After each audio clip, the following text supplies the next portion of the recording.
Hey everyone, Brian Zane here with my review of NXT TakeOver 31. Before I get to that though, a quick update and a thank you to all those who've been donating to my fundraiser poll to help raise money for wildfire recovery on the West Coast. If you're not familiar with what I'm talking about, I've got a video right here that'll explain it to you. But at the end of this month, I will be shaving my beard and changing it into an iconic wrestler facial hairstyle that you guys are voting on in that link that I have also in the video and in the description right here. As of this recording, we have raised almost $2,500 toward that effort for wildfire recovery. Not to mention, I'm going to be adding $1,000 into it. I was going to match up to $1,000, and y'all hit that goal really quickly. So that shocked the hell out of me on Friday. Thank you so much for hitting that benchmark. And we have all month, we have all October to raise more money for the wildfire recovery. Thank you so much. I don't know yet what the who's winning the poll right now. Based on the comments I've been seeing, the Hogan stash seems to be a runaway winner, but I don't know the actual figures yet. But you'll all know at the end of the month who wins that poll and which wrestling facial hairstyle I get to rock for a full week, which means that's going to live on in perpetuity in videos and stuff. It's going to be a very interesting time, interesting transition as I go from bearded Zane to clean-shaven Zane once again. Now on to the show itself. This evening's TakeOver saw the debut of the Capitol Wrestling Center, which is the new name and the new look for NXT's home base at the Performance Center, a reference to WWE's old name of Capitol Wrestling back in the day. There's some live fans, of the mask policy is very loosely enforced by the looks of it. There are some Thunderdome elements as well with the LED fans on the walls, and there's the canned audio as well, which I'm not a huge fan of for the NXT venue and the setting there. But despite that portion of it, I really dig this new look. It's very gritty as opposed to Thunderdome, makes it feel more underground, you know, no pun intended from Raw underground.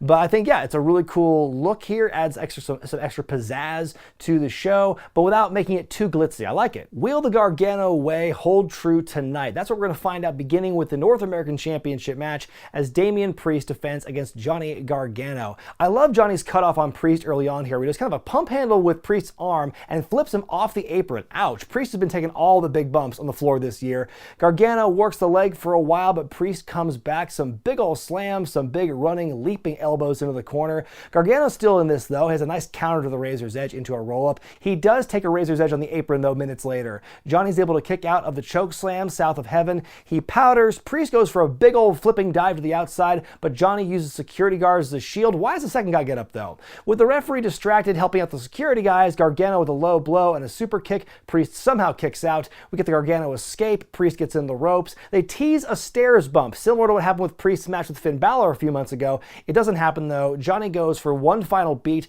Damian blocks it, spikes Johnny with the Reckoning off the ropes, and wins to retain the title. This one gets 4 stars out of 5 for me. A terrific way to open up this TakeOver. I think it was a really fun, physical match. Had a lot of close calls in this thing too, not just with the finishes, but also the occasional spots in here that just kind of made me gasp out loud as I was watching. I'm kind of surprised that Johnny didn't win the title tonight, because you'd think, and I've said this before, when you turn face or heel, the expectation is once you make that turn, start picking up some wins after it, some big wins, for example. And I don't think Johnny's had a real definitive big win since turning heel and doing the whole Gargano way thing. That was like months ago. That was like earlier in this year. I don't think he's really won a single major program that I can think of, especially not one for a title. Up next, a grudge match as the new aggressive, vicious Kushida, that might as well be his nickname at this point that you keep using the word so much, taking on the Velveteen Dream. I love Dream's entrance here. He has a look inspired by Doc Brown, a pretty good counter to Kushida's Marty McFly gimmick. Kushida jumps Dream during his entrance and the match eventually begins officially. Kushida with more of that aggression we keep hearing about, working Dream's arms and shoulders pretty extensively as the gray hair color begins to run down Dream's face. Dream on top for a while after a big drop to the outside, but Kushida with a big rally goes back to the shoulders and some big brutal stomps into the upper back. Many arm pulls into the ring post, then a drop kick into the steps into Dream's hand. Dream with the super kick to create some space, goes for a purple rainmaker, but Kushida catches him. Dream fights out of it, hits the elbow, but hurts himself in the process. Dream back up top, Kushida stops him, hits the hoverboard lock. Dream counters into a Dream Valley driver, but Kushida holds on to the arm. Dream taps immediately once he realizes he's stuck. Kushida wins at his big Takeover debut, but he's not done yet. He keeps the hurt on Dream well after the match is over. The referees take a long time to finally get some separation there. Some are saying that Kushida turned heel from this, and I don't know if I interpret it that way. I mean, we'll have to see what happens in future NXTs from here, but I certainly didn't see any kind of babyface mannerisms from the Velveteen Dream. I mean, to Dream's credit, I think he's been able to kind of straddle that line of face and heel without changing too much of his character, but I really didn't see that from Dream. And I think with Kushida, I didn't see anything different than what he was doing as an angry babyface. Again, maybe we'll see in weeks to come what happens to his character, but I don't see what happened with the post-match beatdown as a heel turn per se. But again, context is everything. That being said, I give the match 3.5 stars out of 5. I appreciate the match. I dig the physicality. Kushida's new, aggressive side. It's not very pretty, but it looks convincing, and that's what's important to me. They announced that next month's TakeOver will be Halloween Havoc themed, hosted by Shotzi Blackheart, and I'm very excited to hear this news. A lot of fans, myself included, have been kind of clamoring for a return or some kind of revitalizing of the Halloween Havoc brand for a very long time, for many years, somewhere in some capacity in WWE. And we're finally getting that 19 years later. I'm amazed it took this long to get to that point, but we saw War Games come back, so Halloween Havoc feels kind of like a natural progression, I feel. Very excited to see the name be brought back, and if it's anything like how they treated the return of In Your House a couple of months ago, I'm really looking forward to seeing what we'll get with a WWE interpretation, or an NXT interpretation at least, of Halloween Havoc. Speaking of which, my classic pay-per-view review this week is going to be Halloween Havoc 95, so just get ready for that. The next match is for the Cruiserweight Championship as Santos Escobar defends against Isaiah Swerve Scott. Raul Mendoza and Joaquin Wilde do come out to the ring with Santos, but they leave as the match begins. Some good lucha things as the match begins. Swerve with some big flying moves onto Escobar. Santos with some dives of his own, and suddenly he's on top. Escobar talks a lot of trash, but he just fires up Swerve, who peppers Santos with a bunch of big strikes. A DDT by Swerve from the second rope, and there's a kick out. Out come Mendoza and Wilde. Swerve, though, with a hell of a Hurricane Rana off the top rope onto Santos, who's sitting on the ropes, falls into his goons there. Then out comes Ashanti Adonis out of nowhere. He and Swerve fight off the goons. Santos catches Isaiah with a phantom driver, but Scott kicks out. No one has done that on NXT. Santos with the Three Amigos. He whiffs the frog splash. Swerve tweaks the arm, hits the house call and a 450, and somehow the champion kicks out. Fighting on the apron, Swerve is knocked back and supposedly hits his head on an exposed turnbuckle bolt. Didn't look like a full connection, but it could be the camera angle that made it look like that, though. I forgot that even happened earlier in the match. Santos hits a double underhook knee strike to win and retain the championship. I give this one 4.5 stars out of 5. This was just a fun, phenomenal Cruiserweight matchup. It was a wild match, and not just when it came to the moves. It was a crazy story involving, the running buddies of Santos, and then Ashanti Adonis coming out of nowhere. I didn't see it coming, but it certainly didn't hurt. You see, Swerve's strength and resolve, and Santos for that matter as well. And the callback to the exposed bolt, something I really kind of forgot about, and when it came back, it just reminds you, kind of reminiscent of the Sami Zayn Jeff Hardy match from SmackDown this week, or this past week, I should say. I'm a sucker for good storytelling like that, and so yeah, just a really fun match. On we go to our semi-main event. Candice LeRae hopes to make it 1 for 2 for the Gargano way as she challenges Io Shirai for the NXT Women's title. Early on, LeRae with a twisting dive off the bottom rope to the outside, but Io responds with a much better looking Acai moonsault to the outside. Candice the backstabber in the corner for LeRae to begin taking over, showing her mean streak with some stomps and some mockery, goes for the step-up senton, but she misses it. Io makes a comeback, hits a springboard missile dropkick, but Candice kicks out. Candice with a powerbomb out of the corner, but Io just strong styles that shit and hits the Meteora on LeRae. Candice with a lion salt, but Io kicks out. The crossface is countered into a Gargano escape and a rope break. Candice then with some, quote, incidental contact, end quote, with the referee. Io hits the moonsault, but Candice gets the feet up, and Io bounces into the ref, and he's down again. Candice with the wicked stepsister. In comes Johnny Referee, but there's a kick out. Johnny hands Candice the belt. He gets into an argument with the real referee, and while that's going on, Candice decks Io with the championship, but Io still kicks out. A top rope Spanish fly by Shirai, the moonsault, and the win.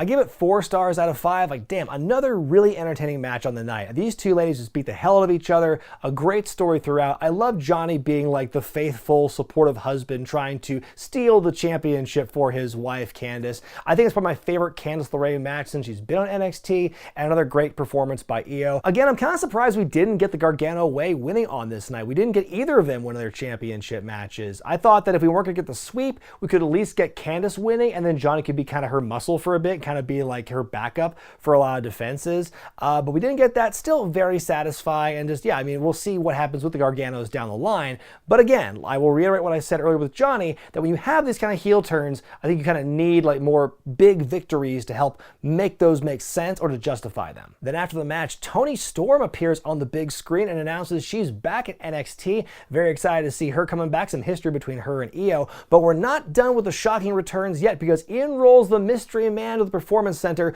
but it's not a man at all. It's Ember Moon. We get the reveal on the stage. She's back on NXT TV for the first time in ages. It's her first time back on TV, period, in over a year. She's been out with an injury, and I thought that was going to be the end of her for a while. I thought she was never coming back, but she's here now. I'm really excited to see that. It was definitely threw me for a loop. I'm kind of surprised. It felt a bit redundant or a bit like excessive to have like, here's one return, now here's another one. It feels like having the two of them together almost kind of lessens their impact, even though I still recognize that they're both very big returns, especially Ember Moon, but I felt like one after the other feels kind of excessive. Also, in a way, I feel bad for Raw and SmackDown, because both of those shows have a sorely anemic women's division. Really could have used either of them to come back, but I'm glad to see them in a place where they could maybe be used better in NXT. Time will tell, but I'm very excited. We go backstage for an interview with Ashanti Adonis. He says he interfered in the Cruiserweight title match because he was tired of Legado del Fantasma's antics. Then he cuts an awesome promo here, probably his first on-air promo, I think, since doing this gimmick. It was really good.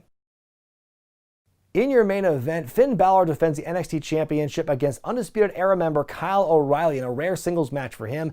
I gotta be honest, it's kind of hard to wrap my head around the fact that Finn Balor has been back on NXT for a full year now. It does not feel like a year has passed since then, but then again, 2020 has had a very weird way of distorting time. The match begins with many graps and some strikes by O'Reilly. Finn gets an advantage and mocks Kyle by turning his arm into an air guitar. The disrespect on him!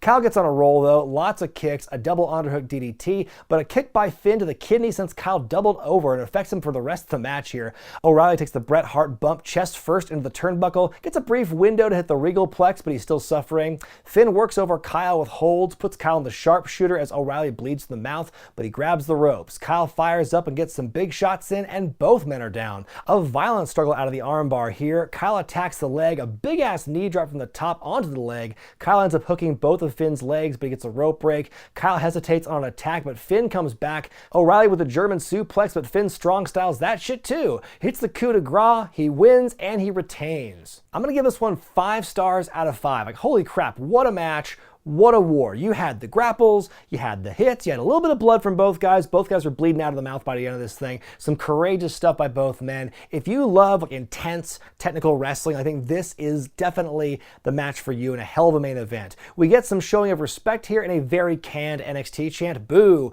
when suddenly Ridge Holland shows up in the crowd and dumps a lifeless Adam Cole onto the floor and leaves.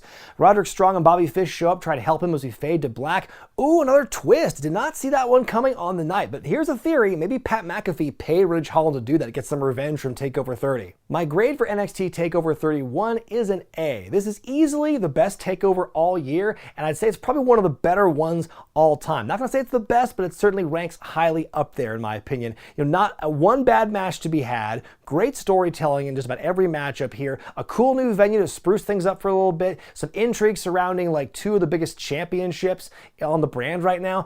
If there's one thing I have a nitpick about, it's just kind of the doubling up back-to-back returns for Toni Storm and Ember Moon. I thought it was a little excessive, kind of like took the impact out of each of them by having them both at once, but that's kind of a nitpick though. Besides that, a stellar show. But what did you think of TakeOver? Let me know in the comment section below. And hey, speaking of the month of October, Halloween-themed, spooky things, this month only on my Pro Wrestling Tees store, I have this limited edition Gargoyle shirt available for sale. It is a wrestling gargoyle on top of a tombstone saying, "Here lies the wrestling business," adorned with other kind of wrestling paraphernalia and whatnot. As for what killed the wrestling business, well, that's for you to decide. This shirt was designed by my wonderful editor, Izzy, and again, this is an October exclusive. Once it turns November 1st, this shirt is no longer going to be available, so get your hands on it while you can. ProWrestlingTees.com/wrestlingwithregret.